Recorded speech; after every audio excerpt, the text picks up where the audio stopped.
Minister Narendra Modi is addressing the Foundation Day of the National Human Rights Commission. Let's listen in. At the United Nations, it speaks for those who have been left behind. We, the people of India, salute the spirit of Sabka Saath, Sabka Vikas, Sabka Vishwas, and Sabka Prayas. In your words, Prime Minister Sir, I will quote, Sabka Prayas is important for the achievement of all our goals for a new India with cutting-edge innovation and technology, unquote. Now, I invite Honorable Prime Minister Sir to share his thoughts with the august gathering present here in Vigyan Bhavan and all the dignitaries who have been connected virtually. Over to Honorable Prime Minister Sir. नमस्कार। आप सभी को नवरात्रि के पावन पर्व की बहुत बहुत शुभकामनाएं। कार्यक्रम में मेरे साथ उपस्थित देश के गृह मंत्री श्री अमित शाह जी, राष्ट्रीय मानव अधिकार आयोग के चेयरपर्सन जस्टिस श्री अरुण कुमार मिश्रा जी, केंद्रीय गृह राज्य मंत्री श्री नित्यानंद राय जी, मानव अधिकार आयोग के अन्य सम्मानित सदस्यगण, राज्य मानव अधिकारी आयोग के सभी अध्यक्षगण, उपस्थित सुप्रीम कोर्ट के सभी माननीय आदरणीय जज महोदय, सदस्यगण, यूएन एजेंसी के सभी प्रतिनिधि, सिविल सोसाइटी से जुड़े साथियों, अन्य सभी महानुभाव, भाइयों और बहनों, आप सभी को राष्ट्रीय मानव अधिकार आयोग के 28वें स्थापना दिवस की हार्दिक बधाई। ये आयोजन आज एक ऐसे समय हो रहा है जब हमारा देश अपनी आजादी का अमृत महोत्सव मना रहा है। भारत के लिए मानव अधिकारों की प्रेरणा का, मानव अधिकार के मूल्यों का बहुत बड़ा स्रोत आजादी के लिए हमारा आंदोलन, हमारा इतिहास है। हमने सदियों तक अपने अधिकारों के लिए संघर्ष किया, एक राष्ट्र के रूप में, एक समाज के रूप में अन्याय अत्याचार का प्रतिरोध किया। एक ऐसे समय में जब पूरी दुनिया विश्व युद्ध की हिंसा में झुलस रही थी, भारत ने पूरे विश्व को अधिकार और अहिंसा का मार्ग सुझाया। हमारे पूज्य बापू को देश ही नहीं बल्कि पूरा विश्व मानव अधिकारों और मानवीय मूल्यों के प्रतीक के रूप में देखता है। ये हम सबका सौभाग्य है कि आज अमृत महोत्सव के जरिए हम महात्मा गांधी के उन मूल्यों और आदर्शों को जीने का संकल्प ले रहे हैं। मुझे संतोष है कि राष्ट्रीय मानव अधिकार आयोग भारत के इन नैतिक संकल्पों को ताकत दे रहा है, अपना सहयोग कर रहा है। साथियों, भारत आत्मवत् सर्वभूतेषु के महान आदर्शों को, संस्कारों को लेकर, विचारों को लेकर चलने वाला देश है। आत्मवत् सर्वभूतेषु यानी जैसा मैं हूं वैसे ही सभी मनुष्य हैं। मानव मानव में, जीव जीव में भेद नहीं है। जब हम इस विचार को स्वीकार करते हैं तो हर तरह की खाई भर जाती है। तमाम विविधताओं के बावजूद भारत के जनमानस ने इस विचार को हजारों सालों में जीवंत बनाए रखा। इसलिए सैकड़ों वर्षों की गुलामी के बाद भारत जब आजाद हुआ तो हमारे संविधान द्वारा की गई समानता और मौलिक अधिकारों की घोषणा उतनी ही सहजता से स्वीकार हुई। साथियों, आजादी के बाद भी भारत ने लगातार विश्व को समानता और मानवाधिकारों से जुड़े विषयों पर नया पर्सपेक्टिव दिया है, नया विजन दिया है। बीते दशकों में ऐसे कितने ही अवसर विश्व के सामने आए हैं जब दुनिया भ्रमित हुई है, भटकी है, लेकिन भारत मानव अधिकारों के प्रति हमेशा प्रतिबद्ध रहा है, संवेदनशील रहा है। तमाम चुनौतियों के बाद भी हमारी ये आस्था हमें आश्वस्त करती है कि भारत मानव अधिकारों को सर्वोपरि रखते हुए एक आदर्श समाज के निर्माण का कार्य इसी तरह करता रहेगा। साथियों, आज देश सबका साथ, सबका विकास, सबका विश्वास और सबका प्रयास के मूल मंत्र पर चल रहा है। ये एक तरह से मानव अधिकार को सुनिश्चित करने की ही मूल भावना है। अगर सरकार कोई योजना शुरू करे और उसका लाभ कुछ को मिले, कुछ को ना मिले, तो अधिकार का विषय खड़ा होगा ही। और इसलिए हम हर योजना का लाभ सभी तक पहुंचे, इस लक्ष्य को लेकर चल रहे हैं। जब भेदभाव नहीं होता, जब पक्षपात नहीं होता, पारदर्शिता के साथ काम होता है, तो सामान्य मानवीय के अधिकार भी सुनिश्चित होते हैं।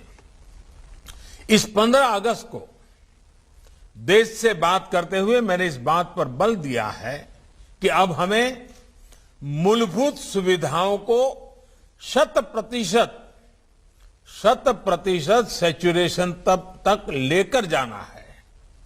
ये 100% सैचुरेशन का अभियान समाज की आखिरी पंक्ति में, जिसका अभी हमारे अरुण मिश्रा जी ने उल्लेख किया, आखिरी पंक्ति में खड़े उस व्यक्ति के अधिकारों को सुनिश्चित करने के लिए जिसे पता तक नहीं है कि ये उसका अधिकार है। वो कहीं शिकायत करने नहीं जाता, किसी आयोग में नहीं जाता। अब सरकार गरीब के घर जाकर गरीब को सुविधाओं से जोड़ रही है। साथियों, जब देश का एक बड़ा वर्ग अपनी आवश्यकताओं को पूरा करने में ही संघर्षरत रहेगा, तो उसके पास अपने अधिकारों और अपनी आकांक्षाओं के लिए कुछ करने का ना तो समय बचेगा, ना ऊर्जा और ना ही इच्छा शक्ति। और हम सब जानते हैं, गरीब की जिंदगी में हम अगर बारीकी से देखें तो जरूरत ही उसकी जिंदगी होती है, और जरूरत की पूर्ति के लिए वो अपना जीवन का पल पल, शरीर का कण कण खपाता रहता है। और जब जरूरत पूरी ना हो तब तक तो उसको ये अधिकार के विषय तक वो पहुंच ही नहीं पाता है। जब गरीब अपनी मूलभूत सुविधाओं, और जिसका अभी अमित भाई ने बड़े विस्तार से वर्णन किया, जैसे शौचालय, बिजली, स्वास्थ्य की चिंता, इलाज की चिंता, इन सब से जूझ रहा हो और कोई उसके सामने जाकर उसके अधिकारों की लिस्ट गिनाने लगे, तो गरीब सबसे पहले यही पूछेगा कि क्या ये अधिकार उसकी आवश्यकताएं पूरी कर पाएंगे। कागज में दर्ज अधिकारों को गरीब तक पहुंचाने के लिए पहले उसकी आवश्यकता की पूर्ति किया जाना बहुत जरूरी है। जब आवश्यकताएं पूरी होने लगती हैं तो गरीब अपनी ऊर्जा अधिकारों की तरफ लगा सकता है, अपने अधिकार मांग सकता है। और हम सब इस बात से भी परिचित हैं कि जब आवश्यकता पूरी होती है, अधिकारों के प्रति सतर्कता आती है, तो फिर आकांक्षाएं भी उतनी ही तेजी से बढ़ती है। ये आकांक्षाएं जितनी प्रबल होती है, उतना ही गरीब को गरीबी से बाहर निकलने की ताकत मिलती है। गरीबी के दुष्चक्र से बाहर निकलकर वो अपने सपने पूरे करने की ओर बढ़ चलता है। इसलिए जब गरीब के घर शौचालय बनता है, उसके घर बिजली पहुंचती है, उसे गैस कनेक्शन मिलता है, तो ये सिर्फ एक योजना का उस तक पहुंचना ही नहीं होता। ये योजनाएं उसकी आवश्यकता पूरी कर रही हैं, उसे अपने अधिकारों के प्रति जागरूक कर रही हैं, उसमें आकांक्षा जगा रही है। साथियों, गरीब को मिलने वाली ये सुविधाएं उसके जीवन में डिग्निटी ला रही है, उसकी गरिमा बढ़ा रही है। जो गरीब कभी शौच के लिए खुले में जाने को मजबूर था, अब गरीब को जब शौचालय मिलता है तो उसे डिग्निटी भी मिलती है। जो गरीब कभी बैंक के भीतर जाने की हिम्मत नहीं जुटा पाता था, उस गरीब का जब जनधन अकाउंट खुलता है तो उसमें हौसला आता है, उसकी डिग्निटी बढ़ती है। जो गरीब कभी डेबिट कार्ड के बारे में सोच भी नहीं पाता था, उस गरीब को जब रुपे कार्ड मिलता है, जेब में जब रुपे कार्ड होता है, तो उसकी डिग्निटी बढ़ती है। जो गरीब कभी गैस कनेक्शन के लिए सिफारिशों पर आश्रित था, उसे जब घर बैठे उज्ज्वला कनेक्शन मिलता है तो उसकी डिग्निटी बढ़ती है। जिन महिलाओं को पीढ़ी दर पीढ़ी प्रॉपर्टी पर मालिकाना हक नहीं मिलता था, जब सरकारी आवास योजना का घर उनके नाम पर होता है तो उन माताओं बहनों की डिग्निटी बढ़ती है। साथियों, बीते वर्षों में देश ने अलग अलग वर्गों में अलग अलग स्तर पर हो रहे इनजस्टिस को भी दूर करने का प्रयास किया है। दशकों से मुस्लिम महिलाएं 3 तलाक के खिलाफ कानून की मांग कर रही थी। हमने ट्रिपल तलाक के खिलाफ कानून बनाकर मुस्लिम महिलाओं को नया अधिकार दिया है। मुस्लिम महिलाओं को हज के दौरान महरम की बाध्यता से मुक्त करने का काम भी हमारी ही सरकार ने किया है। साथियों, भारत की नारी शक्ति के सामने आजादी के इतने दशकों बाद भी अनेक रुकावटें बनी हुई थी। बहुत से सेक्टर्स में उनकी एंट्री पर पाबंदी थी। महिलाओं के साथ इनजस्टिस हो रहा था। आज महिलाओं के लिए काम के अनेक सेक्टर्स को खोला गया है। वो 24 घंटे सुरक्षा के साथ काम कर सके, इसे सुनिश्चित किया जा रहा है।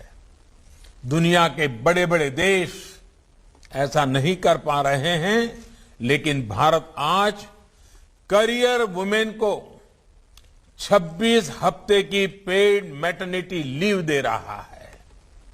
साथियों, जब उस महिला को 26 सप्ताह की छुट्टी मिलती है ना, वो एक प्रकार से वो नवजात बच्चे के अधिकार की रक्षा करता है। उसका अधिकार है उसकी मां के साथ जिंदगी बिताने का, वो अधिकार उसको मिलता है। शायद अभी तक तो हमारे कानून की किताबों में सारे उल्लेख नहीं आए होंगे। साथियों, बेटियों की सुरक्षा से जुड़े भी अनेक कानूनी कदम बीते सालों में उठाए गए हैं। देश के 700 से अधिक जिलों में वन स्टॉप सेंटर्स चल रहे हैं, जहां एक ही जगह पर महिलाओं को मेडिकल सहायता, पुलिस सुरक्षा, साइको सोशल काउंसलिंग, कानूनी मदद और अस्थायी आश्रय दिया जाता है। महिलाओं के साथ होने वाले अपराधों की जल्द से जल्द सुनवाई हो, इसके लिए देश भर में 650 से ज्यादा फास्ट ट्रैक कोर्ट्स बनाई गई है। रेप जैसे जघन्य अपराध के लिए मौत की सजा का प्रावधान भी किया गया है। Medical termination of pregnancy act, इसमें संशोधन करके महिलाओं को एबॉर्शन से जुड़ी स्वतंत्रता दी गई है। सुरक्षित और कानूनी अबॉर्शन का रास्ता मिलने से महिलाओं के जीवन पर संकट भी कम हुआ है और प्रताड़ना से भी मुक्ति मिली है। बच्चों से जुड़े अपराधों पर लगाम लगाने के लिए भी कानूनों को कड़ा किया गया है। नई फास्ट ट्रैक कोर्ट्स बनाई गई है। साथियों, हमारे दिव्यांग भाई बहनों की क्या शक्ति है, ये हमने हाल के पैरालंपिक में फिर अनुभव किया है। बीते वर्षों में दिव्यांगों को सशक्त करने के लिए भी कानून बनाए गए हैं। उनको नई सुविधाओं से जोड़ा गया है। देश भर में हजारों भवनों को, सार्वजनिक बसों को, रेलवे को दिव्यांगों के लिए सुगम हो, लगभग 700 वेबसाइट्स को दिव्यांगों के अनुकूल तैयार करना हो, दिव्यांगों की सुविधा के लिए विशेष सिक्के जारी करना हो, करेंसी नोट भी, आपको शायद कई लोगों को मालूम नहीं होगा, अब जो हमारी नई करेंसी है उसमें दिव्यांग यानी जो प्रज्ञाचक्षु हमारे भाई बहन हैं, वे उसको स्पर्श करके ये करेंसी नोट कितनी कीमत की है वो तय कर सकते हैं। ये व्यवस्था की गई है। शिक्षा से लेकर स्किल्स से लेकर अनेक संस्थान और विशेष पाठ्यक्रम बना रहा हो, इस पर बीते वर्षों में बहुत जोर दिया गया है। हमारे देश की अनेक भाषाएं हैं, अनेक बोलियां हैं और वैसा ही स्वभाव हमारे साइनेजेज में था। मूक बधिर हमारे दिव्यांगजन जो है, अगर वो गुजरात में जो साइनेजेस देखता है, महाराष्ट्र में अलग, गोवा में अलग, तमिलनाडु में अलग। भारत ने इस समस्या का समाधान करने के लिए पूरे देश के लिए एक साइनेजेस की व्यवस्था की, कानूनन की और उसकी प्रेरित ट्रेनिंग का। ये उनके अधिकारों की चिंता और एक संवेदनशील अभिगम का परिणाम है। हाल ही में ही देश की पहली साइन लैंग्वेज डिक्शनरी और ऑडियो बुक की सुविधा देश के लाखों दिव्यांग बच्चों को दी गई है, जिससे वे ई लर्निंग से जुड़ सके। इस बार जो नई नेशनल एजुकेशन पॉलिसी आई है, उसमें भी इस बात को विशेष रूप से ध्यान रखा गया है। इसी तरह ट्रांसजेंडर व्यक्तियों को भी बेहतर सुविधाएं और समान अवसर देने के लिए transgender persons protection of rights कानून बनाया गया है। गुमंतु और अर्ध गुमंतु समुदायों के लिए भी डेवलपमेंट एंड वेलफेयर बोर्ड की स्थापना की गई है। लोक अदालतों के माध्यम से लाखों पुराने केसेस का निपटारा होने से अदालतों का बोझ भी कम हुआ है और देशवासियों की भी बहुत मदद मिली है। ये सारे प्रयास समाज में हो रहे इनजस्टिस को दूर करने में बड़ी भूमिका निभा रहे हैं। साथियों, हमारे देश ने कोरोना की इतनी बड़ी महामारी का सामना किया, सदी की इतनी बड़ी आपदा, जिसके आगे दुनिया के बड़े बड़े देश भी डगमगा गए। पहले की महामारियों का अनुभव है कि जब इतनी बड़ी आबादी त्रासदी आती है, इतनी बड़ी आबादी हो, तो उसके साथ समाज में अस्थिरता भी जन्म लेती है। लेकिन देश के सामान्य मानवीय के अधिकारों के लिए भारत ने जो गया, उसने तमाम आशंकाओं को गलत साबित कर दिया। ऐसे कठिन समय में भी भारत ने इस बात का प्रयास किया कि एक भी गरीब को भूखा नहीं रहना पड़े। दुनिया के बड़े बड़े देश नहीं कर पा रहे, लेकिन आज भी भारत 80 करोड़ लोगों को मुफ्त अनाज मुहैया करा रहा है। भारत ने इसी कोरोना काल में गरीबों, असहायों, बुजुर्गों को सीधे उनके खातों में आर्थिक सहायता दी है। प्रवासी श्रमिकों के लिए one nation one ration card की सुविधा भी शुरू की गई है, ताकि वो देश में कहीं भी जाए उन्हें राशन के लिए भटकना न पड़े। भाई और बहनों, मानवीय संवेदना और संवेदनशीलता को सर्वोपरि रखते हुए सबको साथ लेकर चलने के ऐसे प्रयासों ने देश के छोटे किसानों को बहुत बल दिया है। आज देश के किसान किसी तीसरे से कर्ज लेने के लिए मजबूर नहीं है। उनके पास किसान सम्मान निधि की ताकत है, फसल बीमा योजना है, उन्हें बाजार से जोड़ने वाली नीतियां हैं। इसका परिणाम यह है कि संकट के समय भी देश के किसान रिकॉर्ड फसल उत्पादन कर रहे हैं। जम्मू कश्मीर और नॉर्थ ईस्ट का उदाहरण भी हमारे सामने है। इन क्षेत्रों में आज विकास पहुंच रहा है। यहां के लोगों का जीवन स्तर बेहतर बनाने का गंभीरता से प्रयास हो रहा है। ये प्रयास मानव अधिकारों को भी उतना ही सशक्त कर रहे हैं। साथियों, मानव अधिकारों से जुड़ा एक और पक्ष है जिसकी चर्चा मैं आज करना चाहता हूं। हाल के वर्षों में मानव अधिकार की व्याख्या कुछ लोग अपने अपने तरीके से अपने अपने हितों को देखकर करने लगे हैं। एक ही प्रकार की किसी घटना में कुछ लोगों को मानव अधिकार का हनन दिखता है और वैसी ही किसी दूसरी घटना में इन्हीं लोगों को मानव अधिकार का हनन नहीं दिखता। इस प्रकार की मानसिकता भी मानव अधिकार को बहुत ज्यादा नुकसान पहुंचाती है। मानव अधिकार का बहुत ज्यादा हनन तब होता है जब उसे राजनीतिक रंग से देखा जाता है, राजनीतिक चश्मे से देखा जाता है, राजनीतिक नफा नुकसान के तराजू से तोला जाता है। इस तरह का सिलेक्टिव व्यवहार लोकतंत्र के लिए भी उतना ही नुकसानदायक है। हम देखते हैं कि ऐसे ही सिलेक्टिव व्यवहार करते हुए कुछ लोग मानव अधिकारों के हनन के नाम पर देश की छवि को भी नुकसान पहुंचाने का प्रयास करते हैं। ऐसे लोगों से भी देश को सतर्क रहना है। साथियों, आज जब विश्व में मानव अधिकारों की बात होती है तो उसका केंद्र इंडिविजुअल राइट्स होते हैं, व्यक्तिगत अधिकार होते हैं। ये होना भी चाहिए, क्योंकि व्यक्ति से ही समाज का निर्माण होता है और समाज से ही राष्ट्र बनते हैं। लेकिन भारत और भारत की परंपरा ने सदियों से इस विचार को एक नई ऊंचाई दी है। हमारे यहां सदियों से शास्त्रों में बार बार इस बात का जिक्र किया जाता है, आत्मनः प्रतिकूलानि परेशान न समाचारेत, यानी जो अपने लिए प्रतिकूल हो वो व्यवहार दूसरे किसी भी व्यक्ति के साथ न करें।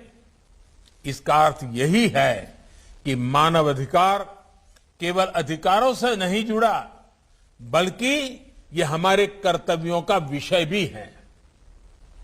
हम अपने साथ साथ दूसरों के भी अधिकारों की चिंता करें, दूसरों के अधिकारों को अपना कर्तव्य बनाएं। हम हर मानव के साथ समभाव और ममभाव रखें। जब समाज में ये सहजता आ जाती है तो मानव अधिकार हमारे समाज का जीवन मूल्य बन जाता है। अधिकार और कर्तव्य ये दो ऐसी पटरियां हैं जिन पर मानव विकास और मानव गरिमा की यात्रा आगे बढ़ती है। अधिकार जितना आवश्यक है, कर्तव्य भी उतने ही आवश्यक है। अधिकार और कर्तव्य की बात अलग अलग नहीं होनी चाहिए, एक साथ ही की जानी चाहिए। ये हम सभी का अनुभव है कि हम जितना कर्तव्य पर बल देते हैं उतना ही अधिकार सुनिश्चित होता है। इसलिए प्रत्येक भारतवासी अपने अधिकारों के प्रति सजग रहने के साथ ही अपने कर्तव्यों को उतनी ही गंभीरता से निभाएं, इसके लिए भी हम सब ने मिलकर के निरंतर प्रयास करना पड़ेगा, निरंतर प्रेरित करते रहना होगा। साथियों, ये भारत ही है जिसकी संस्कृति हमें प्रकृति और पर्यावरण की चिंता करना भी सिखाती है। पौधे में परमात्मा, ये हमारे संस्कार है। इसलिए हम केवल वर्तमान की चिंता नहीं कर रहे हैं, हम भविष्य को भी साथ लेकर चल रहे हैं। हम लगातार विश्व को आने वाली पीढ़ियों के मानव अधिकारों के प्रति भी आगाह कर रहे हैं। इंटरनेशनल सोलर अलायंस हो, रिन्यूएबल एनर्जी के लिए भारत के लक्ष्य हो, हाइड्रोजन मिशन हो, आज भारत सस्टेनेबल लाइफ और इको फ्रेंडली ग्रोथ की दिशा में तेजी से आगे बढ़ रहा है। मैं चाहूंगा कि मानव अधिकारों की दिशा में काम कर रहे हमारे सभी प्रबुद्धगण, सिविल सोसाइटी के लोग इस दिशा में अपने प्रयासों को बढ़ाएं। आप सबके प्रयास लोगों को अधिकारों के साथ ही कर्तव्य भाव की ओर प्रेरित करेंगे। इन्हीं शुभकामनाओं के साथ मैं अपनी बात समाप्त करता हूं। आप सभी का बहुत बहुत धन्यवाद। Prime Minister Narendra Modi addressing the Foundation Day event of the National Human Rights Commission. I'm leaving you with these visuals. I'll see you right after this break. When India reforms, world transforms. When India grows,